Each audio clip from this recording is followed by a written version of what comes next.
Gutiérrez Solana, que es arquitecto urbanista, es consultor, nos hablará de energía y planificación territorial. Trabaja en el equipo Iglo Arquitecturac, es especialista en la redacción de planeamiento urbanístico e instrumentos de ordenación del territorio. Actualmente trabaja en la redacción del Plan General de Ordenación Urbanística del municipio de Baquio, en el País Vasco, y también en el Plan Territorial Parcial de Rioja Alavesa, con Juan Requejo, ¿no?, al que había hecho referencia ahora mismo Pedro Górgolas, ¿no? También cultivas el paisaje. Has elaborado guías de criterios paisajísticos en el contacto urbano-rural en Navarra y además una guía para la integración paisajística de las instalaciones agroganaderas en suelo rústico en Navarra. Pues esto es la breve pincelada que os puedo ofrecer de David. David, empieza, ¿no? Decía que buenas tardes, gracias por la invitación. Que al principio la estructura de la charla con el título de Energía y Planificación Territorial, la verdad es que me cambió un poco el esquema, porque aunque la energía está en todo y todos estamos a vueltas todo el día con la energía, la manera en la que está incidiendo en nuestra manera de hacer planificación territorial, pues la verdad es que tiene varios enfoques que a veces igual pasamos un poco por alto. ¿Cómo voy para adelante, Andrés? Así. Vale.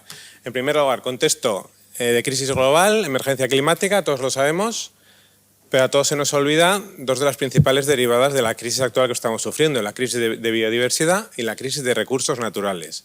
En todos los trabajos que hacemos intentamos recuperar esta derivada, este pensamiento, pero incluso en la escala pequeña, porque si no nos vamos siempre a la versión climática, que es gravísima, pero según muchos autores la crisis de biodiversidad y de colapso de los ecosistemas puede que nos llegue antes directamente con un origen humano que no venga siquiera del cambio climático. Entonces, esto como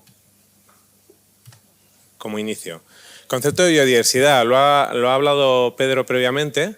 Cuando pensamos en biodiversidad teníamos la idea de la imagen que vemos a la izquierda, donde hay animales, hongos, plantas, y una pequeña proporción de esa biodiversidad en el planeta es la microscópica, la que no vemos. Los estudios recientes nos dicen que un 75% de la biodiversidad en el planeta es microscópica, no la percibimos.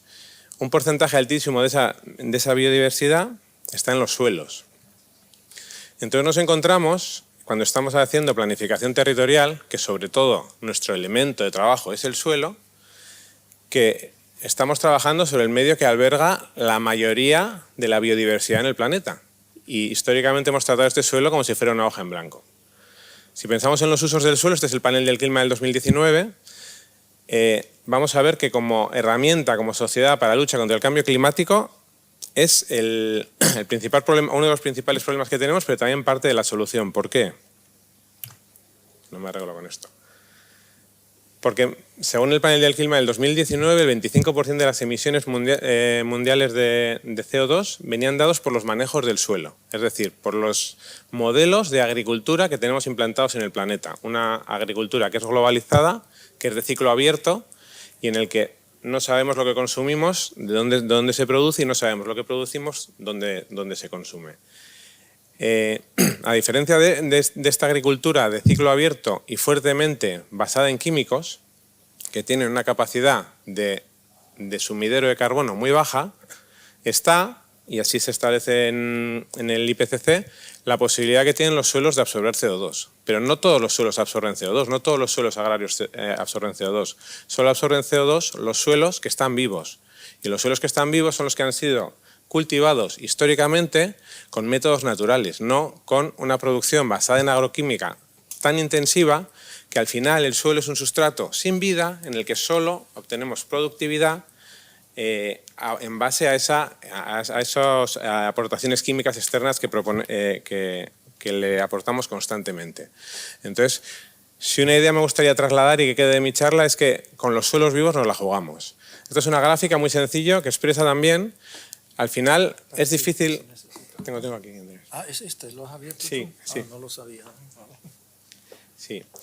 Es difícil conocer cómo es la biodiversidad en los suelos porque responde a múltiples factores, pero hay un factor que sí que nos sirve siempre, que es la concentración de carbono en suelo. La concentración de carbono en suelo es un muy buen indicador para saber si los suelos están vivos. Y esta es una gráfica que lo que expresa es cómo a mayor concentración de carbono en suelo, más capacidad tiene ese suelo para absorber agua. A nadie se nos escapa de los presentes que otro de los grandes desafíos que tenemos como civilización es la desertización que nos viene con el cambio climático. Entonces, primera idea, antes de iniciar cualquier planificación territorial, y ahora voy a la energía, porque está muy ligado, solo vamos a poder hacer una planificación territorial equilibrada si tenemos suelos vivos, ¿de acuerdo? Entonces, bueno, ¿qué afecciones tienen los suelos como principal valor, casi podríamos decir civilizatorio en este momento y casi de pura supervivencia? Hay pérdidas de suelo clásica que conocemos, urbanísticas, por infraestructuras, por edificaciones aisladas, por modelos expansivos de urbanización. Además, Pedro lo ha explicado fenomenal, con lo cual no me voy a extender. En el norte de la península tenemos graves problemas con unos modelos de explotación forestal muy agresivos, pero enfatizando un poco en lo anterior, me gustaría volver a transmitir la idea de no solo la importancia que pueden tener los suelos para mantener la biodiversidad y para las funciones ecosistémicas que tienen, sino que hay una relación directa entre el modelo agrícola y los balances energéticos de un territorio. ¿Por qué? Porque las explotaciones agrarias de alto rendimiento que conocemos están fundamentalmente basadas en el nitrógeno. El nitrógeno se produce con gas natural, es decir, estamos hablando de si establecemos un modelo de utilización del territorio basado en combustibles fósiles o no. Entonces, bueno, en el contexto actual que estamos viviendo, los dos principales productores de amoníaco en el mundo son China y Rusia. Es decir, tenemos un modelo de producción de alimentos que, además de estar empobreciendo nuestros suelos, es absolutamente dependiente de unos combustibles fósiles que, como sabemos, pues en un momento o en otro van a estar en entredicho. Esto es un problema que cada vez es más evidente. A nivel europeo empieza a haber unos movimientos. Ya en el año 2006 se intentó hacer una directiva marco de suelo, así como existe la directiva marco del agua o existe la directiva de calidad del aire europea, pero la directiva de suelo es una directiva que le ha costado mucho materializarse a nivel europeo porque tiene muchísimas más presiones económicas y de todo tipo, muchísimos más condicionantes. Se está empezando a desarrollar este año una directiva de salud de los suelos a nivel europeo que va a definir qué es un suelo sano, que es uno de los primeros elementos que nos puede servir después para hacer políticas públicas, una definición oficial de la importancia de los suelos vivos y sanos y qué son. Previo a esto está la estrategia de la granja a la mesa, que forma parte del Pacto Verde Europeo, y la PAC, en el que se nos dice ya, y hay una preocupación desde Europa, y se nos dice ya que vamos a tener que transformar un poco los manejos agrarios y que vamos a tener que contar al menos con un 25% de agricultura de base orgánica. No tiene que ser forzosamente ecológica, pero tiene que ser una agricultura pues, que no esté basada exclusivamente en aportaciones químicas, que tenga unos manejos más respetuosos, que tenga un tratamiento del agua más respetuoso, y se fija además como objetivos bajar los niveles de pesticidas, de microbios y de pérdida de fertilidad de suelo.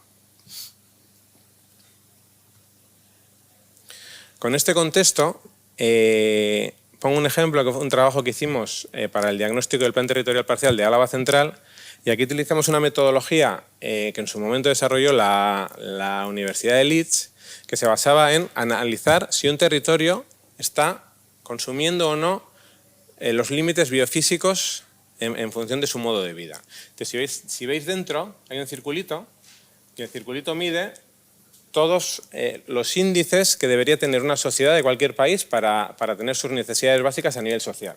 Hablo, por ejemplo, alimentación, saneamiento, ingresos, educación, apoyo social, calidad democrática, empleo, etc. Esto es en Álava Central. Álava Central es una región que coge la mayor parte de Álava, es una región rica, es una región industrializada, es una región que además tiene una llana agrícola muy fértil y muy productiva. Como veis, los índices socioeconómicos, el circulito azul, está enteramente completado. Sin embargo, luego veis otro círculo verde, y el círculo verde significa cuántos umbrales biofísicos hemos traspasado para obtener ese mínimo de bienestar social que tendría que poder tener cualquier sociedad. Entonces, bueno, los límites biofísicos son emisiones de CO2, huella ecológica, recursos naturales, cambios de usos del suelo. El único que se cumple en la Llanada Alavesa, porque hay un acuífero importantísimo, es que el consumo de agua es el único límite biofísico que no se ha traspasado. Y la mayor sorpresa fue cuando se hizo este estudio, porque la Llanada Alavesa es una zona con una llanura agrológica muy fértil, pero muy industrializada. Los dos mayores rebases de esta limitación biofísica que había en el territorio eran por nitratos y por fosfatos.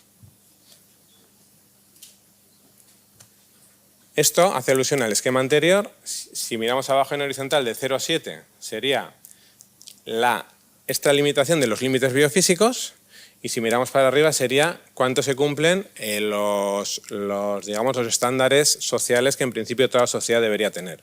Como veis, todos los que están en el rango alto, todas las sociedades que podríamos llamar ricas, tienen un rebase biofísico absolutamente salvaje.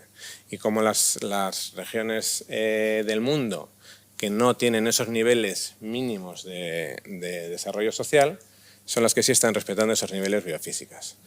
Entonces, de cara a las sucesivas decisiones que vamos a tener que implementar en los planeamientos, esta óptica global me parece muy interesante, porque a veces creo que perdemos la perspectiva de en qué mundo estamos, ¿no? Y lo que estamos provocando.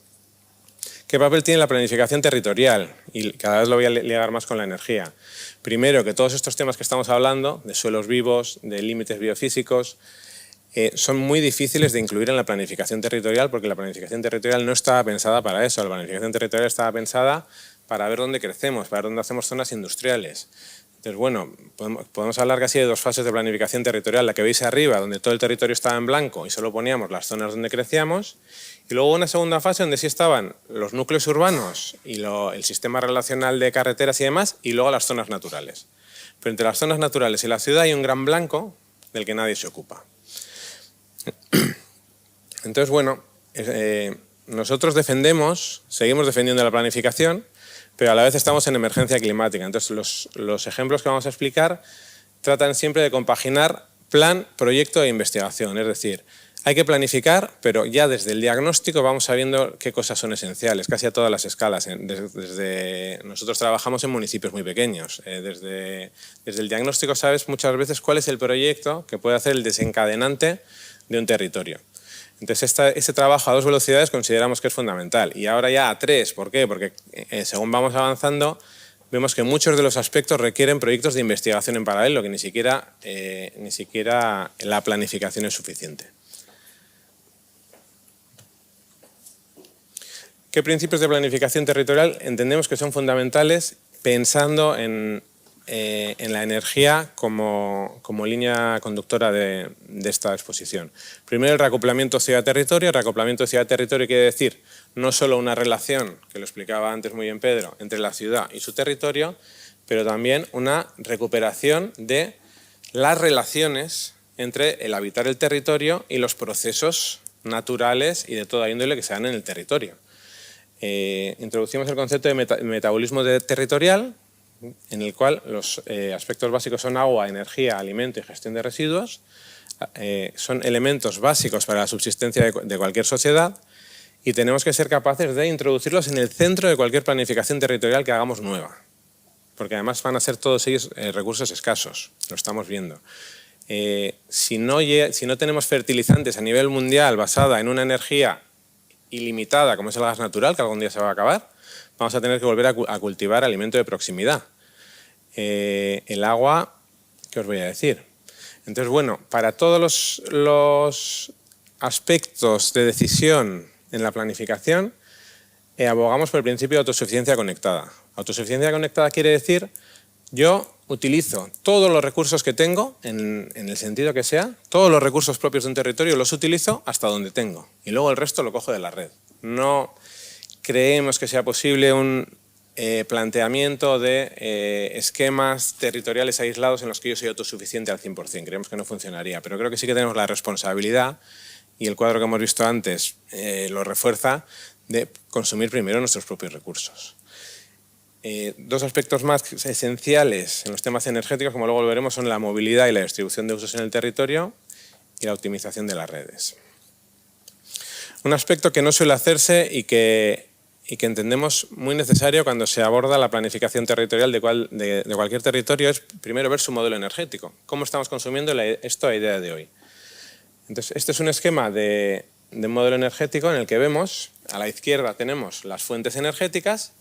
Este, por ejemplo, está hecho para Álava Central, que es el ejemplo que os ponía antes de planeamiento territorial. Y a la derecha vemos de esa energía que producimos, cómo la estamos consumiendo. Si miramos a la izquierda, vemos el importantísimo porcentaje que hay de energía fósil. No porque toda esa energía fósil se produzca en Álava Central, no, porque esta viene del mix, porque al final hay una gran parte de la energía que es la eléctrica que la estamos cogiendo del mix, que se produce con nuclear, que se produce con gas natural, todavía un poco con carbón, etc. Y a la derecha vemos en este caso en un territorio industrializado y con una agricultura potente, los consumos energéticos donde están. Están en la industria, están en el transporte y vemos como una pequeña proporción están en el residencial y en el servicios. En el residencial y en el servicios tenemos una capacidad relativamente rápida de bajar esos consumos energéticos. En la industria no es tan fácil y en el transporte, como sabéis, es bastante complicado. Entonces, esta es la situación en la que nos encontramos, de unos balances energéticos muy desfavorables, muy fósiles y no tan fáciles de transformar, porque a veces también es verdad que nos hacemos un poco trampas y que incidiendo a veces en una fracción pequeña del problema, como por ejemplo el ahorro en el residencial, que es fundamental, creemos que estamos resolviendo, Pues ahora estamos resolviendo un 10% del problema. Esta idea de magnitud creo que es importante en cualquier territorio. En Álava, por ejemplo, vemos como las emisiones de efecto invernadero casi en un 50% se deben al transporte. Y luego, cambiando de escala, yendo a una escala muy pequeña, por ejemplo, en entornos rurales, cuando haces la modelización energética de un territorio, este es un pueblo de EA que tiene 1000 habitantes y no tiene industria, el mayor consumo de energía eléctrica en este caso, al margen del transporte, era la depuración. Y la solución en un ámbito rural diseminado era, para bajar los consumos energéticos, bajar el gasto energético de su depuradora. Que a veces salen cosas que no esperabas tú al inicio del diagnóstico, ¿no? Y en este caso la solución fue un sistema de depuración ecológico pasivo que no está conectado a la depuradora principal y que además tiene otro tipo de funciones ecológicas, orgánicas, etc. Segundo aspecto absolutamente esencial cuando hablamos de energía en planificación territorial. Primero, el suelo como recurso escaso, la desclasificación de todos esos ámbitos urbanizables en suelos muy valiosos. Y al menos he de decir que al menos en Euskadi la desclasificación de suelos urbanizables es casi sistemática. Y todos los planes que hemos hecho nosotros en nuestro despacho hemos desclasificado todos los suelos urbanizables. Y es una tónica que se ve en general. Entonces, esto yo creo que ligado al desarrollo que ha hecho previamente Pedro de infraestructura verde, que está totalmente relacionado, es muy importante. Segundo, la reordenación de los usos en el territorio. No digo nada nuevo. Ciudad compacta, evitar usos valiosos en suelo no urbanizable, que además si los pones reforzando los núcleos principales, además les das vida, etcétera. Son los clásicos que venimos hablando mucho tiempo de una ordenación sistemática de los usos. Y creo que la novedad está, y de hecho las directrices de ordenación del territorio del País Vasco del 2019 ya imponen que cualquier plan tiene que evaluar el balance energético que provoca cómo está colocando los usos. Luego el nivel de desarrollo de eso está siendo variable.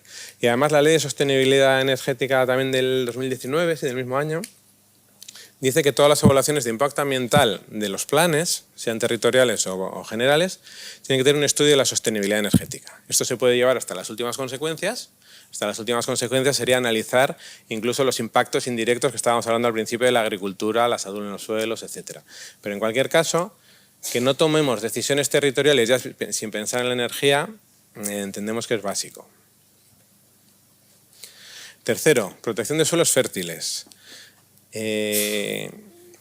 Ha quedado claro en la ponencia de Pedro, y es lo mismo que he intentado transmitir yo al principio de la ponencia, la importancia clave de mantener los suelos con vida. ¿Qué dos aspectos estamos tratando de incluir en la planificación, que no es fácil y que creemos que van a ser muy importantes en el futuro? Primero, elaboración de mapas de materia orgánica en suelo. Es decir, no hay información todavía de como para hacer cartografía de los niveles de CO2 en suelo, que son, como veíamos, uno de los parámetros clave para ver que un suelo está vivo, que tiene biodiversidad, que tiene capacidad de regeneración, pero al menos sí se puede, aunque sea trabajando con información estadística, ya avanzar en los planes cuáles son los suelos con una mayor concentración de materia orgánica, que equivale a CO2, que equivale a emisiones de CO2 por esos funcionamientos vitales, que equivale a absorción de agua. Segundo, todos los planes tienen que tener ya un análisis específico, no solo de sus suelos de alto valor agrológico, que también, porque los suelos de alto valor agrológico, por ejemplo, esto es Gasteiz, aquí, Vitoria-Gasteiz, aquí no viene dibujado el famoso anillo verde de infraestructura verde, pero esto es una capa posterior en el que se analizan no ya la llanada alavesa, que hay muchos suelos de gran fertilidad, pero aquí se analizan y se aíslan unos suelos que entendemos que pueden ser los suelos claves para garantizar la alimentación en un futuro para Gasteiz. ¿Cuáles son? Pues los suelos fértiles históricos, los suelos de Las Vegas de toda la vida, suelos inundables, suelos de vegetación potencial de ribera, suelos pues bueno, que cumplen y deben cumplir un papel estratégico, y que creo que es importante hacer esa diferenciación en el planeamiento. Los suelos fértiles fluviales no son iguales que los suelos fértiles, que otro tipo de suelos fértiles, tienen un valor añadido. Y en relación directa con esto, y Pedro lo ha comentado antes, Vitoria-Gasteiz se está planteando cómo abordar su estrategia agroalimentaria. Vitoria-Gasteiz, que fue capital verde europea, etcétera, y que en muchos aspectos ambientales es muy puntera, ¿cómo es posible con esa llanura agraria tan fértil que solo se abastezca en un 1,5% de producto propio? O sea, realmente estamos creando un mundo que es muy ilógico. Entonces, en la planificación creemos que como objetivo tienen que empezar a aparecer ya, y aquí esto es novedoso y estamos improvisando y no sabemos muy bien cómo lo vamos a hacer, pero tiene que aparecer ya en la planificación como objetivo aumentar los porcentajes de autoabastecimiento, como política de resiliencia por si vienen mal dadas y de no cargarnos en los recursos más valiosos, pero también como manera de incidir de manera muy directa en nuestro balance energético de emisiones de CO2. O sea, a veces las emisiones de CO2, la manera más radical de corregirlas es cambiando los modos de vida, no produciendo energía renovable, por ejemplo. Y 5, el tema que todo el mundo tiene en mente cuando hablamos de energía, producción de energías renovables. Primero, esencial diferenciar dos tipos de energías renovables, la de autoconsumo, que es la energía renovable que entendemos que es óptima en una organización territorial, puede ser individual o puede ser como comunidad energética local.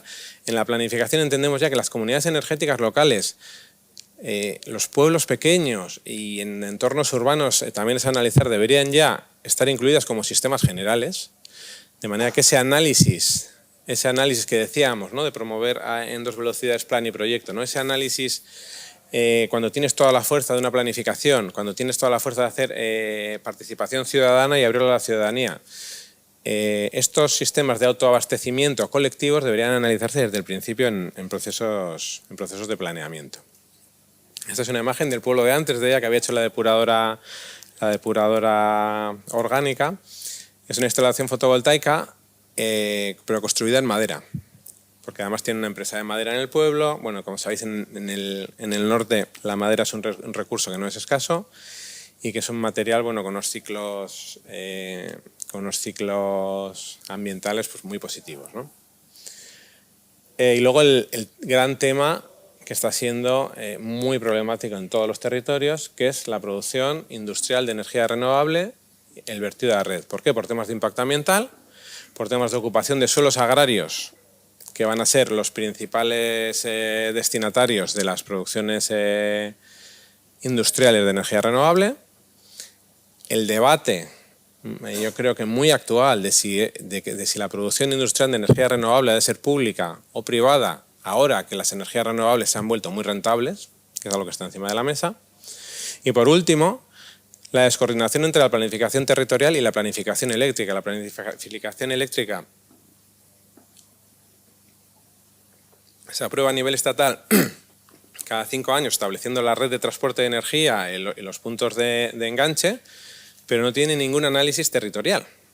Y de manera añadida, cuando se están haciendo planes que intentan analizar la inclusión o no de energías renovables en el territorio, pues se encuentran que todo lo que corresponde a cómo engancharse a esa red de transporte estatal, pues no se sabe, o puede cambiar, o es una regulación que nadie conoce. Entonces, bueno, hay una importante dificultad para la planificación de la energía renovable si no conocemos la red de transporte a la que la tenemos que enganchar. Estos días ha salido una noticia en prensa, no sé si la habéis leído, que hay una empresa aragonesa, Forestalia, que va a enganchar una serie de parques eólicos y fotovoltaicos en Aragón, haciendo una línea de transporte privada de 300 kilómetros hasta la costa vizcaína. Entonces, ahora mismo hay un momento en el que la eclosión masiva de las energías renovables, que ahora son muy rentables, está produciendo una disfunción y una dificultad para su aterrizaje ordenado en el territorio. Pongo una imagen del plan territorial de Rioja Alavesa, que ha salido mencionado antes, por una segunda cuestión. La planificación de las energías renovables convertido a red normalmente va a ser de carácter autonómico. Sin embargo, el mayor conocimiento de los distintos territorios suele ser en los planes territoriales. En el caso de Euskadi son planes territoriales de lo que allí se llama áreas funcionales, que puede equivaler al concepto de comarca en otros territorios. Entonces, cuando se hacen planes sectoriales de energías renovables, se dicen no pueden estar en las zonas naturales. Esto es Rioja Alavesa, lo explico muy brevemente, es un plano tendido hacia el sur, donde al norte está la Sierra de Cantabria y al sur está el río Ebro, ahí vemos Logroño. Entonces, cualquier PTS que trabaje con zonas de exclusión diría en la zona de Cantabria, o sea, en la zona de la Sierra de Cantabria no puede haber energías renovables porque es zona CEPA, Renatura 2000, etc., etc. Pero el resto del territorio queda en blanco. Entonces creo que hay un desafío de planificación territorial de ver qué pasa en esos blancos. Este es un ejemplo que estamos haciendo todavía a nivel de avance en Rioja Alavesa, en el que decimos, bueno, primero, debajo de la línea verde hay una línea marrón, que es todo el pie de sierra, que son unos territorios intermedios entre la Sierra Alavesa y toda la zona central. Rioja Alavesa es un territorio vitivinícola en un altísimo porcentaje, o sea, casi todo el territorio agrario de Rioja Alavesa en unos porcentajes altísimos, o sea, la superficie agraria útil de Rioja Alavesa es vitivinícola, es de viña, me atrevería a decir que un 80% o incluso más. O sea, todo ese plano inclinado que veis es viña.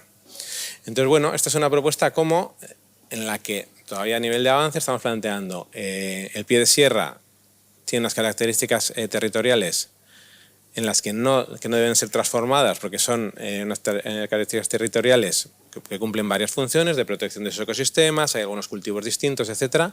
Abajo los naranjas son las terrazas del Ebro, que son los suelos fértiles históricos que evidentemente no deben de ser colonizados por energías renovables. Tenemos los barrancos norte-sur y algunos sistemas de humedales que evidentemente no deben ser colonizados con energías renovables. Tenemos conjuntos monumentales que evidentemente no tienen que ser colonizados con energías renovables. Entonces nos encontramos ya con un primer trabajo de grano fino de decir dónde no. Y el dónde no es mucho más que las zonas naturales. Incluso hay otro plano que no sale aquí, que es un análisis histórico de cuáles son las viñas anteriores a 1950, porque entiendo que tampoco tiene ningún sentido poner un parque fotovoltaico en una viña antigua.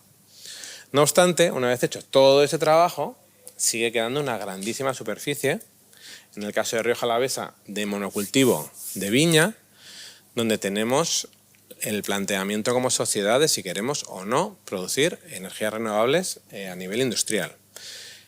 A mí este es un tema con el que tengo muchísimas contradicciones, pero creo que sí.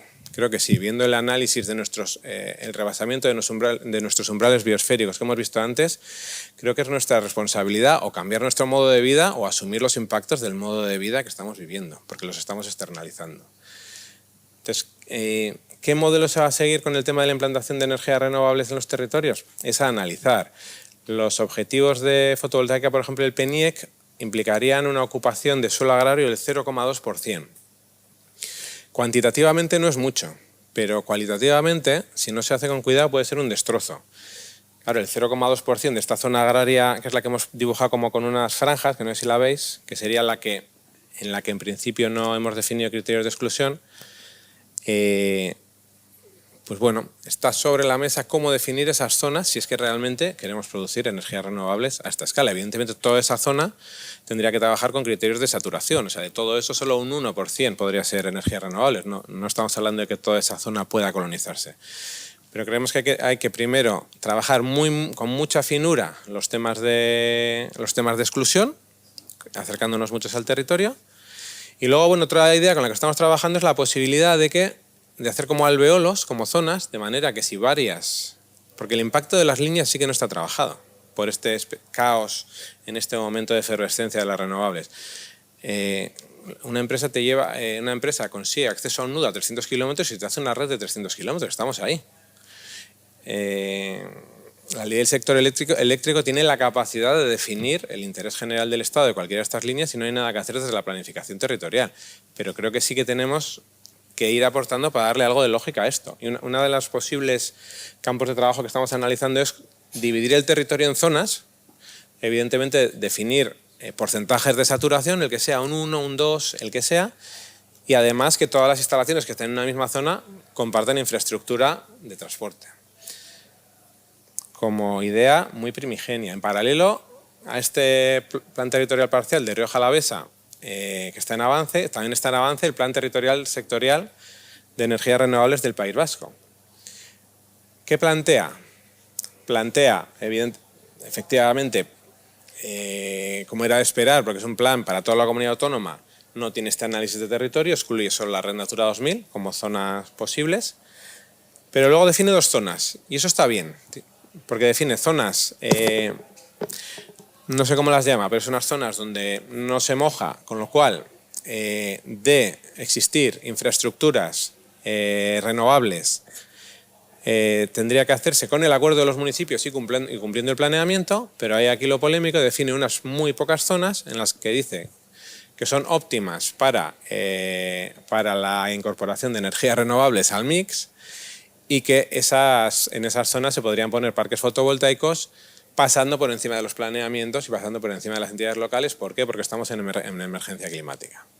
Esta es la situación en la que nos encontramos. Es un debate que a todos los que tenemos sensibilidad territorial y medioambiental creo que nos está provocando muchas contradicciones y en el que creo que nos vamos a tener que mojar. Dos apuntes más. Se habla de la agrovoltaica cuando se habla de instalaciones de energía fotovoltaica. Agrovoltaicas son instalaciones fotovoltaicas en las que además se produce alimento o además hay una vinculación a usos agrarios. Nosotros lo que creemos es que la agrovoltaica no puede ser un factor en el que es un factor como de, ¿cómo llamarlo? Como de prácticas excelentes. Entendemos que para la utilización, si así lo acordamos como sociedad, para la utilización de suelos agrarios para producción de energía, evidentemente hay que mantener los suelos en producción. O sea, esto no puede ser una cosa que sea opcional. Y segundo, y ligado con lo que hablábamos al principio de los suelos vivos, por ejemplo en Rioja Alavesa, toda esta zona central de monocultivo de viña, es un monocultivo con unas aportaciones químicas muy fuertes y con unos suelos muy empobrecidos por años y años de producción química de uva. Tiene unos niveles de biodiversidad muy bajos. Entonces, algo que se está valorando, y ahora conoceréis que hay numerosos estudios, es hasta qué punto una zona agraria que dejas de cultivar y a la que dejas de aportarle químicos mejora sus niveles de biodiversidad. Esto está en análisis, hay algunos análisis que dicen que la mejora es sustanciosa, hay otros que dicen que no tanto, pero en cualquier caso, yo creo que lo que hay que tener claro es cualquier instalación de producción de energías renovables que se coloque en suelo agrario, no solo tiene que mantener el suelo en producción, sino que tiene que ir vinculada a usos regenerativos del suelo, es decir, a manejos agrícolas que hagan que la biodiversidad y la vida de esos suelos vaya mejorando. Y para esto, de hecho hay evaluaciones ambientales que ya empiezan a pedirlo, para esto hay análisis de la biodiversidad en suelo, de manera que tú puedas obligar a una instalación a que la vida en sus suelos vaya mejor con el desarrollo con el desarrollo progresivo de la vida de la instalación. Dos factores más. Prioridad de ubicación en ámbitos antropizados, esto es absolutamente esencial y se ha estudiado poquísimo. La capacidad cuantitativa de este tipo de ubicaciones se desconoce porque los casos que se están desarrollando son puntuales, todavía no está en el centro de lo que está siendo este boom masivo que estamos viviendo de renovables. No son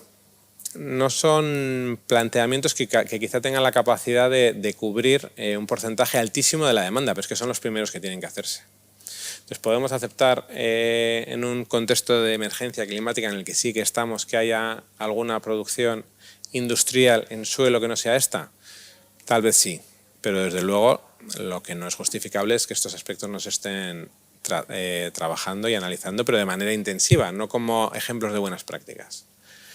Y por último, el aterrizaje de las energías renovables industriales en los territorios tiene que ir directamente ligada al desarrollo local de esos territorios, si no, no tiene ningún sentido. O sea, no estamos hablando solo de una mejora aislada de los balances que te salen en una tabla de tu balance energético. Vale, sabemos que es muy importante, pero si no lo ligamos al desarrollo local y a la vida de esos territorios, no va a funcionar. ¿Qué estamos planteando nosotros? Que los planes territoriales definan ya, porque además los planes territoriales tienen una ventaja. Son unos procesos largos donde hay una participación ciudadana, donde hay una evaluación ambiental y donde es un lugar donde recibir aportaciones de interés de cuáles pueden ser criterios socioeconómicos de desarrollo local. Los planes territoriales no tienen la capacidad de imponer estos criterios, pero creo que sí que deben de hacer el esfuerzo en definirlos, en plasmarlos, porque aquel que la quiere utilizar a posteriori pues tiene un grado de motivación muy alto. Estos criterios socioeconómicos ahí se pueden establecer en subastas concretas de acceso a ciertos nudos, pueden establecerse en convenios público-privados para el desarrollo de ciertas instalaciones. Entonces, bueno, el papel de la planificación en esto es discreto, pero creo que sí que hay que hacer un esfuerzo en plasmar estos criterios socioeconómicos. Por poneros un ejemplo, en Rioja Alavesa es un territorio, todo este centro vitivinícola, es un territorio muy rico porque hay muchísimas bodegas, tanto a nivel cuantitativo como cualitativo, con lo cual los índices de actividad económica del territorio son altísimos. Pero ¿qué pasa? Está ahí Logroño, a la izquierda Beisaro, y encima ha habido una política de colocar las bodegas, muchas de ellas de diseño total, en suelo no urbanizable. Entonces, ¿qué ha pasado?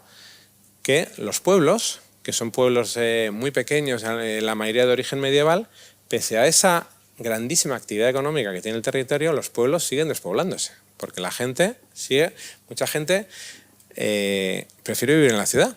E incluso algunos de los industriales que participan de este territorio, pues no participan de la vida de esos pueblos. Criterio socioeconómico básico en este territorio para la implantación de renovables y en general es la rehabilitación de los cascos históricos, las políticas de vivienda, de rehabilitación de pequeños edificios en estos cascos. Esto es lo que está pidiendo la ciudadanía de este territorio desde el principio. Políticas de vivienda, por favor, que los cascos históricos se nos caen en un territorio que es rico y están las casas que se caen. Entonces, creo que es un buen ejemplo de los desacoplamientos que se producen a veces entre los movimientos económicos, ¿no?, de gran escala y el territorio, el famoso desacoplamiento al que hacíamos mención. Y nada, gracias por vuestra atención.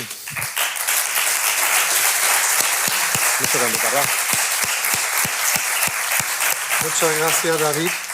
El último aspecto, ¿no?, la ubicación de renovables en ámbitos ya antropizados. Conozco un poco la experiencia alemana. Eso es un tema que se trabaja mucho en Alemania. Por ejemplo, la utilización de lagos tejados por actividades de extracción de áridos. Hay láminas de agua o embalses donde tú puedes tener placas solares flotantes, ¿no? Esto es o el uso de zonas logísticas, parques industriales. Y también me suena un ejemplo de Corea, la medianera de una autopista ocupado por placas solares, por debajo en la sombra un carril bici esto es una producción de energía renovable in situ, porque luego los coches se paran en las llamadas gasolineras, ahora repuestan electricidad, sería un sitio de producción de energía renovable sin gran coste de transporte, ¿no? O sea, es un tema emergente, ¿no? Que aquí creo que puede haber una buena sinergia también con nuevas soluciones tecnológicas innovadoras. Pero eso está muy bien. Me llamaba también la atención la valentía del gobierno vasco, por lo visto, de exigir ahora sistemáticamente al planeamiento urbanístico, quizás a otros planes también, un estudio de la sostenibilidad energética, ¿no? O sea, eso entiendo que no es una capa temática dentro de la evaluación ambiental y estratégica, sino un informe aparte, Sí. específico, ¿no? Sí, Eso sí, aunque sería también hay que decir, interesante. ya aquí hablo yo como pequeño planificador, Sí, que se ha incorporado esa herramienta, pero se nos ha dejado a los planificadores el trabajo de saber qué es y de abordar su... porque claro, en el procedimiento administrativo tenemos la obligación, estudio de impacto ambiental, estudio desde el impacto de la perspectiva del género, estudios del impacto sobre la salud, y aquí ya tienes otra dimensión, un estudio específico sobre el impacto energético. Eso es súper interesante, ¿no?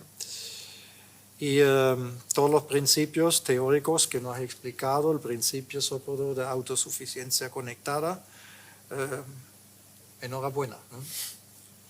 Vamos a tomar un café, ¿vale? Y luego seguimos con Adolfo Chica y la mesa redonda.